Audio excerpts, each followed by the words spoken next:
Hi, and welcome to the Golden Age Report. Today we're going to be doing our second video in our Alliances and World Power Metrics series related to the Ukraine war. Yesterday we took a look at the Russian side with the BRIC nations. Today we're going to be looking at the Ukraine NATO alliance. We're using the global firepower as a source for some of our data and ratings, and we're going to be updating things as we dig deeper into this. So if you haven't checked out our previous video, you should take a look at that. So we're going to start out with Ukraine here. Their rating prior to the war was 22. Obviously, that's changed quite a bit, and it's hard to really see how relevant that is. They're getting a lot of weapons from the West, but at the same time, their country is in turmoil and their economy is falling apart. A lot of their weapons have been destroyed. They're, of course, 5 out of 5 as far as their involvement in this conflict, engaged in full-scale direct combat. The next country we have on our list is the UK. Their involvement is really, really high here, so that we're giving it a 4 out of 5. And matter of fact, Russia's actually contacted some of their offices in the UK to have a emergency talk to go over some of the evidence that they have as far as their involvement. And the details of that meeting hasn't really come out, so we'll keep an eye on that and see if we can find anything more out and keep you updated on that. The reason we're giving it such a high rating is because of these sabotages. It's been rumored that they're involved in multiple sabotages, including the Nord Stream pipeline, partial destruction of the Crimean Bridge, and this latest one on the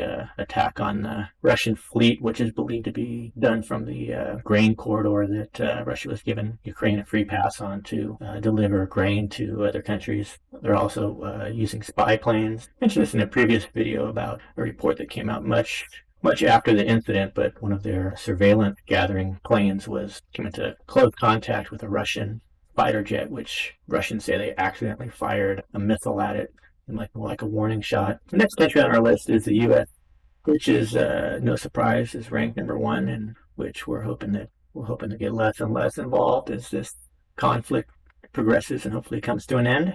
They've been heavily involved in the sanctions. They've been policing it, going after countries that aren't fully enforcing it. They're also the primary provider of weapons to Ukraine, providing upwards of like $20 billion. They're coming out with packages, it seems like, every few days. Also, they're providing the most intel, both militarily and civilian, too.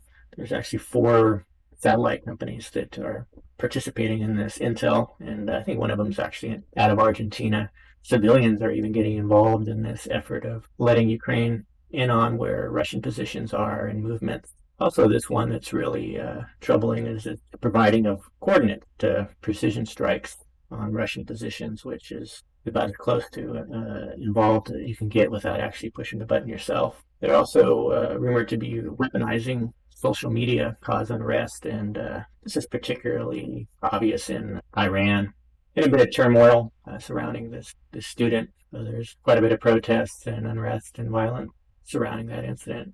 It also got interesting timing right around when the information about Iran sending drones to Russia was first released. So it just seems like too much of a coincidence there.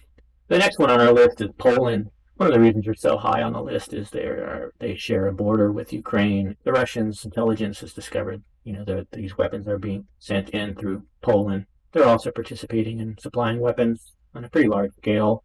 My understanding is that they've given a lot of their tank.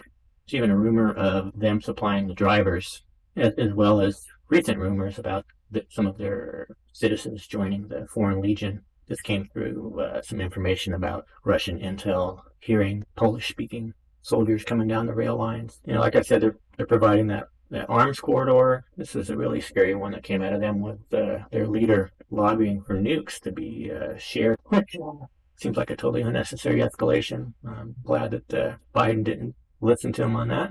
Next country on our list here is Germany, and their involvement, we gave them 2 stars. They have kind of heading the sanctions effort as far as the EU is concerned. It seemed like they've gone around all the EU countries and were assigned to making sure that everybody was following that, or they varied from a little bit. Olaf Scholz would go pay them a visit and find out what's going on. Also, Germany has provided weapons, which they've often been reluctant to do that. A little bit of nudging. It seems like they've provided quite a bit of advanced weaponry to Ukraine, including tanks. Yeah, Germany is concerned about their own defense capabilities. After the last big war, they moved away from that for good reason. Next country on our list here is France. They are rated at 7. their leader, Macron. It seemed like for a little bit he was trying to move away from involvement in the whole sanctions war. His protests were getting out of control. French protesters are pretty wild. But it seems like he's coming back to more involvement in Ukraine, and they've provided quite a bit of weaponry.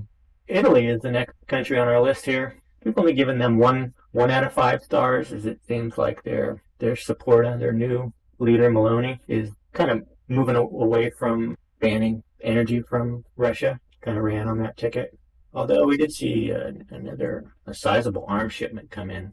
Next on the list is South Korea, which we're only giving them half a star. South Korea is pretty much a powerhouse at number 6 there. They've got pretty advanced weaponry. Their involvement has only been sanctions that I'm aware of. Putin actually had a conversation with them recently, reminding them that they shouldn't send any weapons to Ukraine. South Korea agreed to that, and it sounds like they haven't done that as of yet. They actually have their hands full with North Korea, as that situation seems to continually escalate with Kim Jong-un. As we heard, they encircled South Korea today with rumored out of like 180 fighter aircraft. Next on our list is Taiwan, and they are at 21 on the World Power Ranking. And we also gave them a half a star, as they're involved with sanctions. They've got their own issues with China. And then we have Japan. It's also a pretty powerful nation, although they're in steady decline here. We've given them a half a star, as they've pretty much stayed out of it, but they've gotten involved in the sanctions. Initially, when the war first broke out, they were getting pretty aggressive with Russia. They seem to have backed off on that. Russia had threatened them quite a bit, and also these recent missiles going over Japan, I think, has got them a little rattled, so they're not very involved in this. We're going to continue to dig deeper into this, and I'm going to provide more information as far as how these rankings, and we're going to make adjustments as far as involvement. And actually, there's even more countries that can be added to these lists, surprisingly. But these are the biggest ones. We'll keep you updated. We want to quickly update our NATO alliance chart here to make sure we capture the little maneuver by Poland that failed. We went ahead and moved them to 3 stars, and we noted their little action there. We definitely don't want to forget about that. Thanks again for watching. Please don't forget to subscribe and pound that like button. There's going to be a lot more coming. We're just getting started.